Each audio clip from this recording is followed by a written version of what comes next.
Hello, welcome to Money Matters on TV360 Nigeria. I am Adeshewa Odushoga. The Nigeria's inflation rate has surged again, but this time to 12.40%, which is the highest in more than 24 months, which is equivalent to 2 years. According to the Nigeria Bureau of Statistics, the inflation rate in May 2020 recorded a 0.06 percentage point higher than 12.34% recorded in April 2020. On a month-on-month basis, the headline index increased by 1.17% in May 2020. That's a 0.15 point higher compared to 1.02% recorded in April 2020. Now, food inflation, which is the major driving factor for the hike in inflation, rose by 15.04% year-on-year compared to 15.03% recorded in the previous month. Also, on a month-on-month basis, the food sub index increased by 1.42% in May 2020 from 1.18 recorded in April 2020. This indicates a 0.24% rise. Now, core inflation, which excludes the price of volatile agricultural produce, stood at 10.12% in May 2020, up by 0.14% when compared to 9.98% recorded in April 2020. Now, however, on a month-on-month basis, the core sub-index stood 0.88% in May 2020. Now, this was down by 0.05 points when compared to the 0.93% recorded in April this year. After running through the figures provided by the MBS, we see that there is a significant increase in the prices of food inflation. Now, the question is, what exactly is driving the increase in the prices of food? Now, I'm now being joined by economic analyst Johnson Chukwu, who is the managing director, Cowrie Assets Management Limited. Thank you for your time, sir. Thank you for having me. Now, Nigeria's inflation rate has risen to its highest in 2 years, and this, of course, is driven by the hike in food prices. Now, what do you think is responsible for the increased food prices? That is a disruption in terms of supply chain disruption we had locally. If you recall, the month of May witnessed a lockdown on the economy. So what happened was a lot of people in urban areas, which you can also see the difference between the rate of increase in urban inflation and rural inflation. A lot of people in urban areas were struggling to get their food items, and therefore you saw a demand. We saw panic buying at the beginning of the lockdown. We saw a slowdown in supply, particularly supply of food items coming from outside the country. So what happened was we saw a scramble for the food and food-related items locally. One, people stocking up their stores in preparation for a longer period of lockdown, and two, the fact that there was fewer economic activity going on, and then there were logistic supply chain disruption of bringing those food items from even, as you know, most of our basic food, staple food items are produced in the north central part of the country. So transporting them to other parts of the country was disrupted. So that led to a sharp increase in food prices in the month of May. So there's a major attribute, a major factor, which can be described as supply chain disruption locally that led to a major uptick in inflation in the month of May. Now, amidst all this, the Central Bank of Nigeria have cut its interest rates to the lowest in 4 years, but yet there's still a surge in inflation. How best do you think the central bank can deal with this? Well, as I always say, that the inflation is not driven by money supply. You cut down, you actually use monetary policy rates to manage inflation if you're driven by money supply or monetary supply. Now, unfortunately, that's not the situation we have today. There are several factors, like we did say, supply chain disruption and drug inflation. So, and ideally, if the central bank was focusing on fighting inflation, what they would have done was impose a further contraction in monetary policies. But what they actually did was they loosened. And why did they loosen? Because they felt they need to bring down interest rates so as to stimulate productive activity, so that those in the real sector of the economy can borrow at cheaper rates and go into productive activities, giving the slowdown in general economic activities. So the basic thing that the Central Bank of Nigeria and other central bank in the world are trying to do is to stimulate demand, stimulate by encouraging lower interest rates. And that's what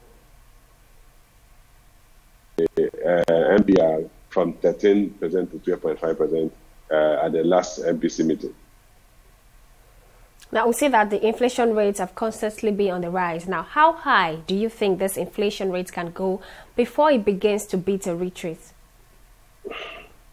Well, it might be difficult for anybody to say exactly how high it can go, but clearly we have not seen the highest of an inflationary trend. We still should expect some further northward movement. A couple of things are still going to drive up inflation. One of which is the likelihood that the federal government will allow for harmonization of exchange rate. And if there's harmonization of exchange rate, you're going to see a higher exchange rate, which will have a direct pass-through effect on average price of goods and services.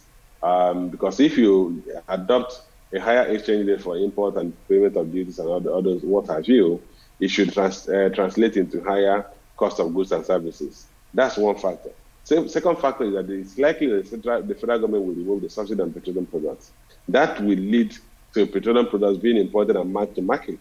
And at current level, you're going to see a major increase in pump price of petroleum products. And because of the pervasive effect on petroleum products and price of goods and services, particularly as it relates to transportation costs, you will see further pressure on inflation rates. Then the other factors I did mention, the issue of supply chain disruption. That has not been harmonized. The goods that are imported in the country are still going through difficulties because global economies are not reopened. So that supply chain disruption will linger for quite some time. These are factors that could exert further pressure on inflation. So I don't think we've seen the northernmost point in inflation rate in the immediate future. When should we expect it to begin to moderate? There's what they call a base effect. And that's a base effect will kick in when we are almost a 12-month cycle. At that point, because you are measuring from a higher pedestal, the impact of the increase will be minimal. So I think we are still a distance away from when the base effect will kick in. Now, what do you think authorities should do to check the rising levels? Well, it's not just what authorities will do. The managing the economy is about the delicate balancing act. What authorities should ask themselves, what should be our priority to the government at this point in time?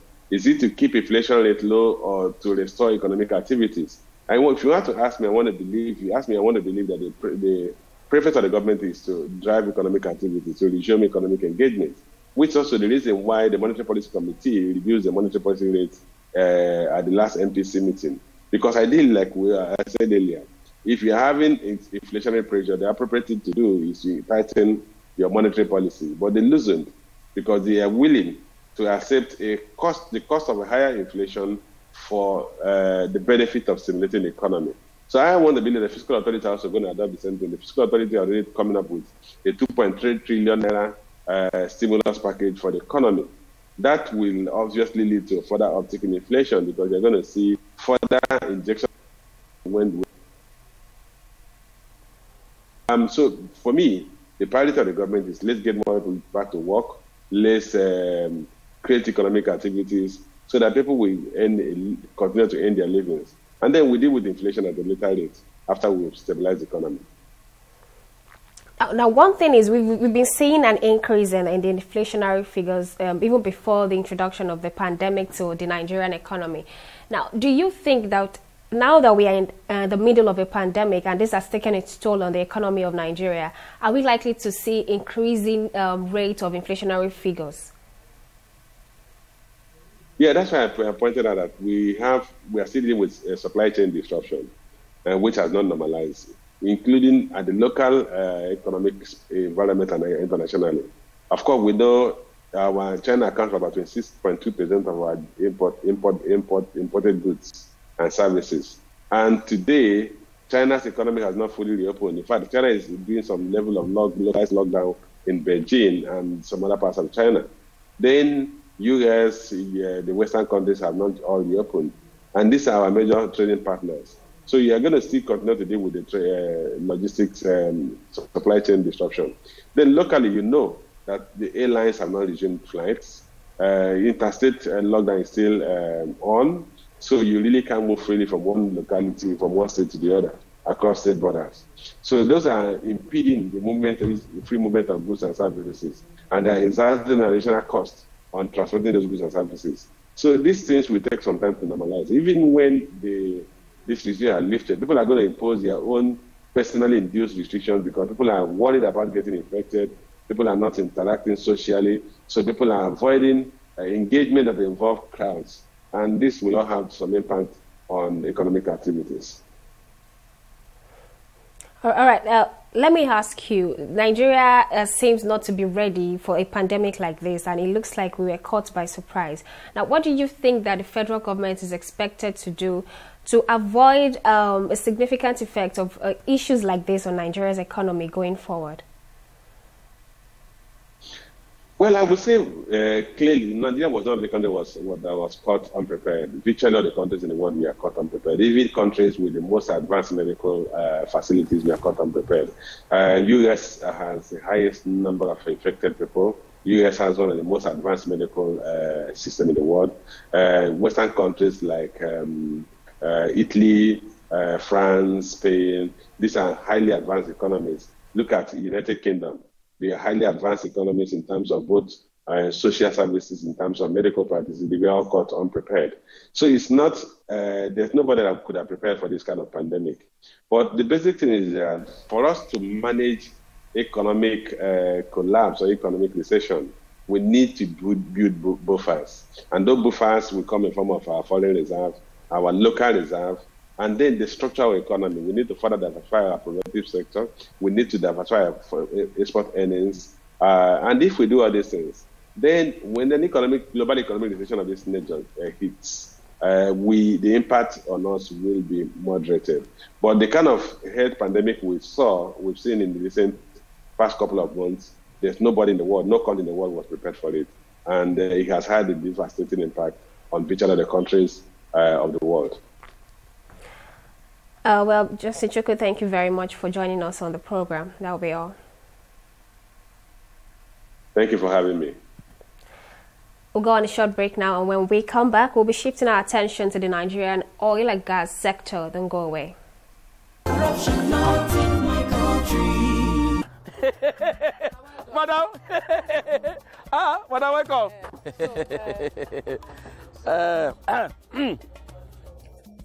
Okay. Madam, no worry. When you deliver the balance, we'll give you the goods. No problem, no problem. All right, so now well done. All right. Thank you. Hey, Oga, I still say she don't bring money. Maybe we use this one for him now. She wants mahogany, not white wood. Oga, our work now to join wood together, deliver whatever to customer. Put the remaining profit for pocket. Abba, this is corruption, not in my country. Corruption not in my country. Stop corruption. Welcome back. Now, one of the significant consequences of the coronavirus pandemic is the global fall of prices, particularly in the oil and gas sector, as a result of the economic lockdown across the world. Now, oil prices slumped to its lowest rate in history in the second week of April to $25 from $56 recorded in February. For Nigeria, which is running an oil-dependent economy, the consequences of this pandemic for the national revenues are quite enormous, with poor demand for oil. Marketing of oil has largely been deferred, and of course, this has had a major impact in the country's revenue. For over 12 years, Africa's biggest economy have continually tried and failed to crank up its crude processing plant, depending on the importation of fuel. This dilapidated state of the Nigerian refinery has further posed a challenge for the swift recovery of the economy post-COVID-19. Now, amidst these challenges, there is one private company who might be changing the narrative, and this is the Dangote Refinery. The Dangote Refinery, owned by Nigerian businessman Aliko Dangote, is expected to increase Nigeria's refining capacity twofold and help meet the increasing domestic fuel demand while generating foreign exchange through export. Now, what impact will the Nigerian refinery and fertilizer plant have on Nigeria's post-COVID-19 economic recovery agenda? Joining me now is oil and gas expert Bala Zaka. Thank you for joining us, sir. Thank you. Now, let me ask you, how badly affected is the Nigerian oil and gas industry by the COVID-19 pandemic? The COVID-19 pandemic has hit Nigeria very hard. The COVID-19 pandemic has really affected our revenue generation source, and the reason is purely because this is a global pandemic, and it has affected the global economy and has affected some economies that have been Nigeria's customers. That is on the aspect of the crude oil. But even before the pandemic, a lot of us have always felt that there was a need for Nigeria to diversify away from the oil and gas industry, or to divest out of the oil and gas industry. And because of that, we felt we were already losing even before the pandemic. But the pandemic really hit us on the eye. And as we speak right now, we just have to look for other ways to survive. If not, Nigeria will be badly hit. Now, okay, Dangote Industries Limited have announced completion of one of its biggest fertilizer plants in the world, and it is also on the verge of completing the world's biggest single-train refinery in Nigeria. How would these two plants help in the country's post-COVID-19 economic recession crisis? Recession is a decline or a fall in GDP of a country across or within 2 consecutive quarters. And that simply means, if you look at the definition of GDP, GDP has to do with goods and services that are produced in a country within a given year, and is the aggregate of the goods and services. Yes, Dangote Refinery will be coming on stream. Yes, the fertilizer plant will be coming on stream. Yes, these two are very good private initiatives that will help in bridging gaps. On the aspect of the refinery, if it comes on stream, of course, it will bridge that gap of what we call supply sufficiency. And that simply means we don't have to wait until we import distillates from outside the country. Then on the fertilizer, of course, it will bridge that gap of fertilizer deficiency, and it will contribute in making sure we boost agriculture. But as we will continue to say, these two initiatives are the initiatives of an individual. An individual alone cannot be able to save a country from recession. But what we need is the collection and activities of so many individuals across the country, because you're talking about a country of about 200 million people. So that simply means we need a Dangote in the health sector.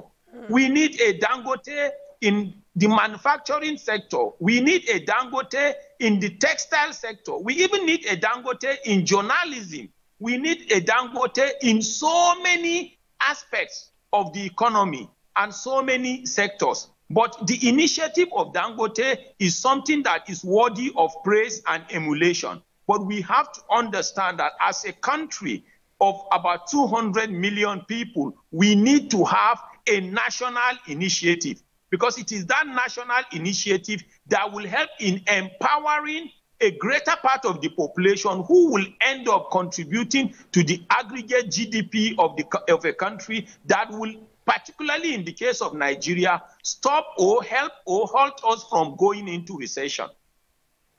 Now, okay, there has been a steady drop in the global crude oil prices. However, Nigeria depends on the revenue from crude oil to fund its 2020 budget. What role do you think the private sector now can play in the post-COVID-19 economic recession? Well, we have always expected the private sector to do everything in partnership with the government of Nigeria. And in the case of COVID-19, like you rightly said, of course, the collapse in the price of crude oil is going to affect our budget.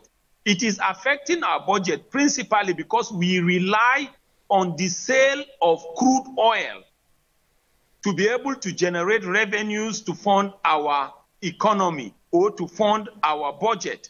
But ordinarily, what we should have been relying on will have been distillates or the byproducts of crude oil. There are so many byproducts of crude oil. If we have been relying on the byproducts of crude oil, we wouldn't have been this hit, because we call Saudi Arabia a great and a wealthy country today because of endowment of crude oil and what she has turned her crude oil into. We call the United Arab Emirates a very strong and a wealthy coalition today because of what the United Arab Emirates has turned crude oil and the byproducts of crude oil into. So is it with countries like Qatar, Iraq, and even Libya in the days of Gaddafi. So in the context of Nigeria, we definitely need the private sector because the government is supposed to just put things in place, infrastructures in place, and an enabling environment that will help the private sector and the public sector to work together and move the aggregate economy forward. So post-COVID-19, we will expect Nigeria or the Nigerian government to see the private sector as a partner in progress. If they can work together and the private sector gets some guarantees from the Nigerian government, especially in areas of taxes and infrastructural deficits, and probably road infrastructures, the private sector will be a very good partner and will help in bringing Nigerian economy out of the woods. Now, if I would use your words now, it is obvious that the federal government will require the assistance of the private sector to successfully run the economy. Now, what do you think is required of the government to help these private companies to function in Nigeria? Okay, the first thing is this. Every country requires the private sector because when you talk about a population of about 200 million people, I can tell you those working in the public sector are probably not up to 5 million or at most 10 million. So the remaining 190 million are within the private sector. So what we will expect is that the private sector should see the government as the biggest investor, the biggest guarantor, and that biggest partner that will help them to succeed. Well, Mr. Bala Zakka, thank you very much for joining us on the program. Thank you. That will be all. Thank you. Thank on you. that note, we end the program on Money Matters on TV360 Nigeria. To watch us again, it's simple. Go to our YouTube channel at TV360 Nigeria and follow us across all of our social media platforms at TV360 Nigeria. Thank you very much for watching. I am Adesha Waldushoga. Bye-bye.